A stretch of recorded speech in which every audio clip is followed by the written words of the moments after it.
நிச்சயம் மரணம் வரும், நீ ஒரு நாள் இறந்திடுவாய். நேசரெல்லாம் அழுத பின்னே நீ சந்தூக்கு ஏறிடுவாய். அச்சான கபரிஸ்தானில் நீ அடங்கி மண்ணாவாய். அறுதியில உனை எழுப்பும் இறுதி கியாமத் நாளும் வரும்.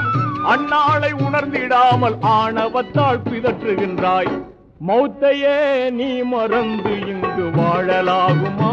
மாறிடும் வாழ்வினில் மூழ்குதல் நியாயமா?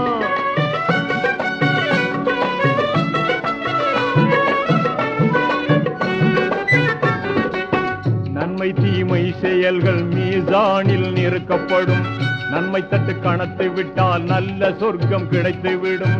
திண்மையடை கூடிவிட்டால் தீய நரகம் வீழ்ந்திடுவாய். தீங்கான இந்த நிலை தோன்றிடாமல் தவிர்த்திடுவாய். திருமறை நபி வழியில் தினமும் சென்று வாழ்ந்திடுவாய். மௌத்தையே